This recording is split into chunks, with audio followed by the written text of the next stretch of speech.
হাইকোর্টের নির্দেশে শুরু হলো অবৈধ নির্মাণ ভাঙার কাজ।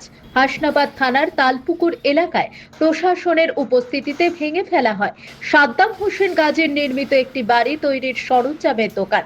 অভিযোগ, গিয়াসউদ্দিন বৈদ্যের জমিতে বেআইনিভাবে ওই নির্মাণ করা হয়েছিল।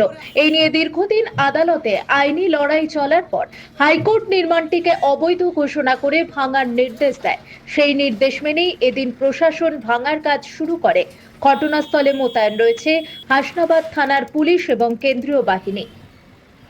11 কাঠা জমি 2022 সাল আমি একটা হাইকোর্টে আমার বাবাকে দিয়ে আমি একটা মামলা করি। সেই মামলা করার পরে 2022 সাল আমার অর্ডার হয় 4 মাসের মধ্যে ডিমোলিশন করে দিতে হবে। কিন্তু তৎকালীন সরকার থাকার সময় এখানে আমি একাধিকবার প্রধানকে সবাইকে জানানোর পরে প্রধানকে প্রাইভেট রেসপন্ডেন্ট করে 7 নম্বর পার্টি করা হয়েছিল। প্রধানের ডাইরেকশন ছিল ভেঙে দেওয়ার জন্য 4 মাস। প্রধান ভাঙেনি, না ভাঙার পরে পুনরায় আমি প্রধানের এগনেস্টে কন্টেম্প ফাইল করি। কন্টেম্পের রুল ইস্যু হয়। সেই রুল ইস্যু হওয়ার ক্ষেত্রে প্রধান পার্সোনাল অ্যাপিয়ারেন্স হয়ে 3 মাস আমার কাছ থেকে সময় চাই। সেই সময় চাওয়ার পরেও উনি ভাঙেননি। বিগত 22 সাল থেকে 26 সাল আজকে নতুন গভর্নমেন্ট চেঞ্জ হওয়ার পরে পুনরায় আবার বুলডোজার চালানোর নির্দেশ হয়েছে।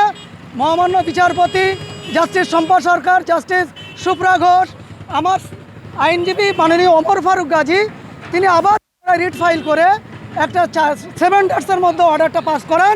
তিনি তাও করেননি। দখল করেছিল এখানকার শাসক কিছু লোকজন। এ জমি মাফিয়া, যে বর্তমান এখানে বসেছিল সে জমি মাফিয়া এবং তৃণমূলের ছাত্রছায়ায় থাকে। বহিরাগত দিয়ে আমার বাবাকে আর আমাকে এই প্রকাশ্য দিবালোককে এই জমির উপরে মারধর করা হয়েছিল। তার মেডিকেল ডকুমেন্টস আমাদের কাছে আছে।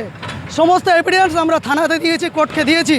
তারপরে আজকে আমি সাকসেস হতে পেরেছি।